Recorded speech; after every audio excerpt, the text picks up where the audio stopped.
Halo, kami dari kelompok 7 akan memaparkan materi pemrosesan transaksi dan proses pengendalian internal.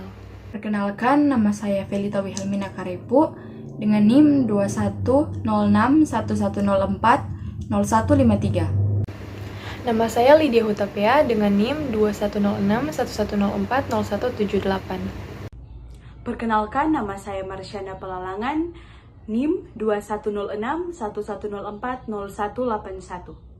Di dalam materi ini ada 4 poin yang akan kita bahas, yaitu yang pertama, kebutuhan akan kontrol, yang kedua, komponen dari proses kontrol internal, yang ketiga, kontrol pemrosesan transaksi, dan yang keempat, analisis dari proses kontrol internal. Kita masuk di poin pertama, yaitu kebutuhan akan kontrol. Kontrol dan penyikapan. Yang pertama, kontrol dibutuhkan untuk mengurangi penyikapan atau exposure.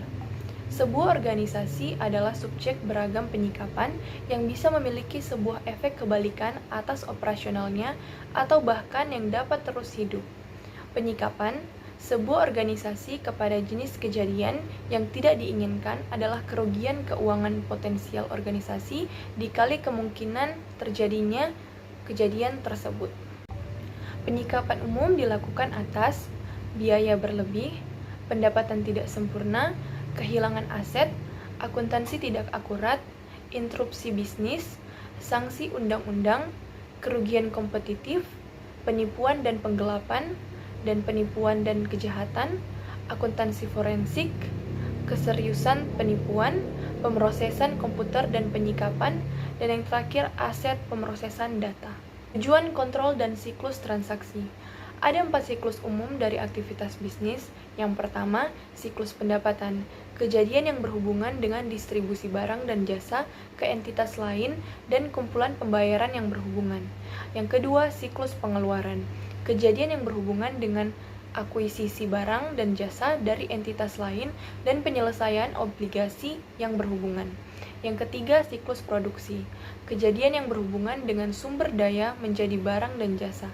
Yang keempat, siklus keuangan, kejadian yang berhubungan dengan akuisisi manajemen dan dana modal termasuk kas.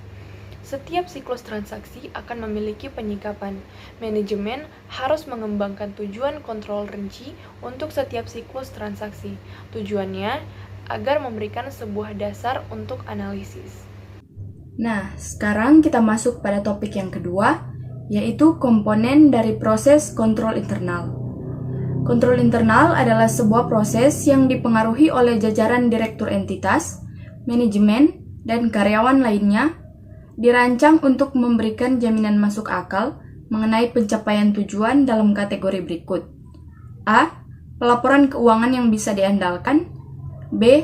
Efektivitas dan efisiensi dari operasi. C. Pemenuhan hukum dan peraturan yang berlaku. Proses kontrol internal organisasi terdiri dari 5 elemen: lingkungan kontrol, penilaian risiko, informasi dan komunikasi, dan monitoring. Konsep kontrol internal didasarkan pada 2 dasar pemikiran utama, yaitu yang pertama tanggung jawab, dan yang kedua jaminan yang masuk akal. Lalu kita lanjut.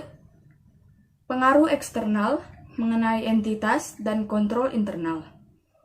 Banyak organisasi yang merupakan subjek untuk persyaratan undang-undang khusus yang dibuat oleh otoritas hukum atau peraturan.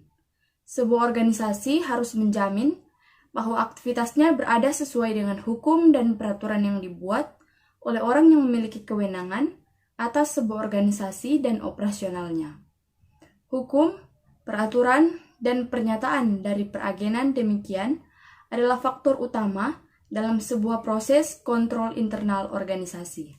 Nah, selanjutnya ada dampak lingkungan bisnis atas kontrol internal.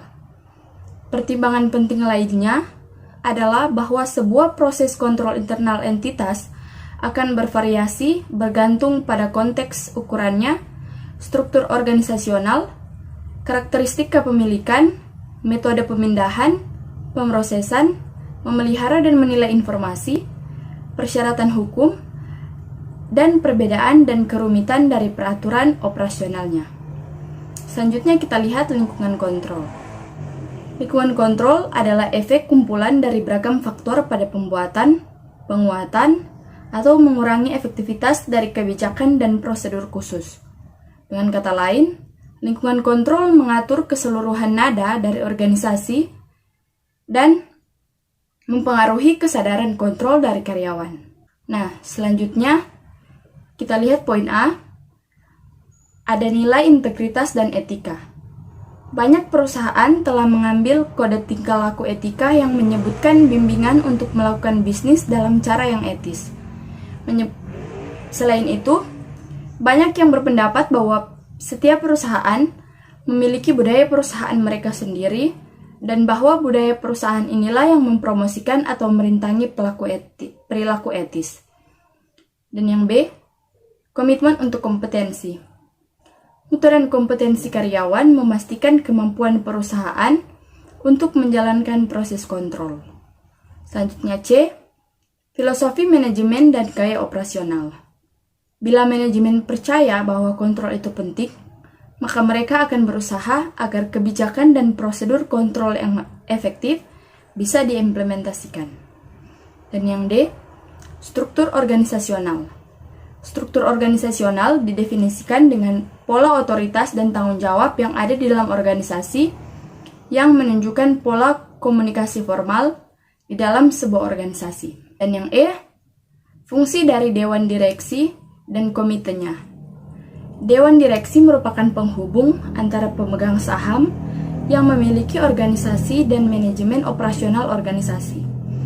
Komite audit biasanya dibebankan dengan keseluruhan tanggung jawab untuk laporan keuangan organisasi, termasuk pemenuhan dengan hukum peraturan yang ada. Dan F, cara memberikan otoritas dan tanggung jawab. Metode memberikan otoritas dan tanggung jawab di dalam sebuah organisasi adalah indikatif dari filosofi manajemen dan gaya operasional. G, kebijakan dan praktik sumber daya manusia. Kebijakan dan praktik sumber daya manusia meliputi pemisahan kewajiban, penyediaan, rotasi pekerjaan, dan cuti yang dipaksakan, serta kontrol ganda. Baru kita lihat ada penilaian risiko. Penilaian risiko adalah proses mengidentifikasikan, menganalisis, dan mengatur risiko yang mempengaruhi tujuan perusahaan. Selanjutnya ada aktivitas kontrol. Yang pertama, pemisahan kewajiban, pemisahan otorisasi dan tanggung jawab aset, pemisahan pencatatan transaksi dari tanggung jawab aset, dokumen dan catatan yang memadai, yang kelima, akses terbatas kepada aset, yang keenam, pemeriksaan akuntabilitas independen dan ulasan prestasi, yang ketujuh, kontrol pemrosesan informasi. Nah, selanjutnya ada informasi dan komunikasi. Yang pertama, dokumentasi dari sistem akuntansi. Yang kedua, sistem entry ganda dari akuntansi. Dan yang ketiga, komunikasi. Selanjutnya, pengawasan atau monitoring. Pengawasan dicapai melalui aktivitas yang terus berjalan, evaluasi terpisah, atau suatu kombinasi dari keduanya. Aktivitas yang terus berjalan akan meliputi aktivitas penyediaan manajemen, dan tindakan lain yang bisa diambil karyawan untuk meyakinkan proses kontrol internal efektif yang terus berjalan. Nah, selanjutnya kita akan membahas poin yang ketiga, yaitu kontrol pemrosesan transaksi. Kontrol pemrosesan transaksi adalah prosedur yang dirancang yang dimana menjamin bahwa elemen dari proses kontrol internal organisasi diimplementasikan dalam sistem aplikasi khusus yang dikandung dalam setiap siklus transaksi organisasi. Kontrol pemrosesan transaksi terdiri dari kontrol umum dan kontrol aplikasi. Nah, yang pertama ini kita akan membahas tentang kontrol umum. Kontrol umum adalah kontrol yang mengenai keseluruhan lingkungan pemrosesan transaksi. Kontrol umum terdiri dari rencana organisasi pemrosesan data, prosedur operasional umum, tampilan kontrol peralatan, dan kontrol akses data dan peralatan. Kontrol umum bisa jadi dipandang sebagai perlu, tetapi tidak cukup untuk kontrol memadai dari pemrosesan transaksi. Selanjutnya kita akan membahas tentang kontrol aplikasi. Kontrol aplikasi adalah kontrol yang khusus untuk aplikasi individual. Kontrol aplikasi dikategorikan menjadi kontrol masukan, pemrosesan, dan keluaran. Kategori ini sesuai dengan langkah dasar dalam siklus pemrosesan data. Yang pertama, kontrol masukan dirancang untuk mencegah atau mendeteksi kesalahan dalam tahap masukan dari pemrosesan data. Yang kedua, kontrol pemrosesan dirancang untuk memberikan jaminan bahwa pemrosesan telah terjadi sesuai dengan spesifikasi yang dimaksudkan. Dan yang ketiga, kontrol masukan dirancang untuk memeriksa bahwa masukan dan pemrosesan menghasilkan keluaran yang sah dan bahwa keluaran didistribusikan dengan tepat. Nah, selanjutnya kita akan membahas preventif, detektif, dan kontrol korektif. Yang pertama, kontrol preventif, di mana kontrol ini bertindak untuk mencegah kesalahan dan penipuan sebelum mereka terjadi. Dan yang kedua, kontrol detektif, di mana bertindak untuk mengungkapkan kesalahan dan penipuan setelah mereka terjadi. Dan yang terakhir, kontrol korektif, bertindak untuk memperbaiki kesalahan. Selanjutnya, mengkomunikasikan tujuan kontrol internal. Tujuan dari kontrol internal harus dipandang sebagai relevan dengan orang yang akan menyusun sistem kontrol.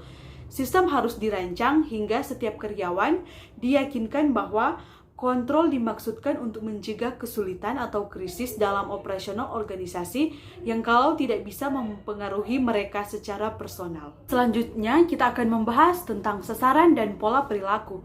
Sasaran dari sebuah sistem kontrol internal dicapai melalui tindakan dari orang-orang di dalam sistem. Kepercayaan atas sebuah rencana formal, organisasi, dan metode, dan ukuran yang berhubungan untuk mencapai sasaran memerlukan asumsi penting mengenai kolusi, melaporkan hal tidak biasa, hubungan data, dan pola perilaku lainnya di dalam organisasi.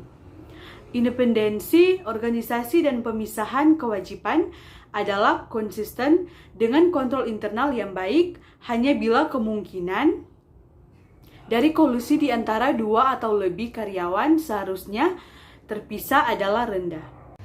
Kita masuk pada poin yang keempat, yaitu analisis dari proses kontrol internal. Analisis dari sebuah proses kontrol internal membutuhkan sebuah pemahaman proses baik saat dirancang dan saat benar-benar beroperasi. Proses sebenarnya bisa atau tidak bisa sesuai dengan harapan. Dokumentasi bisa lewat waktu dan struktur bisa dioperasikan di bawah prosedur baru. Prosedur bisa diubah atau berubah secara informal untuk beradaptasi dengan keadaan yang tidak diduga sebelumnya saat sistem asli dirancang dan didokumentasikan. Kemudian teknik analitis. Kuesioner kontrol internal adalah teknik analitis umum yang digunakan dalam analisis kontrol internal. Kuesioner internal secara tradisional telah menjadi sebuah elemen pusat dalam sebuah program audit. Kadangkala analisis bisa merancang sebuah kuesioner untuk lebih sesuai dengan kebutuhan atau sifat dari audit tertentu. Matriks kontrol aplikasi memberikan sebuah formulir terstruktur dari analisis yang khususnya berhubungan dengan ulasan kontrol internal dari sistem informasi.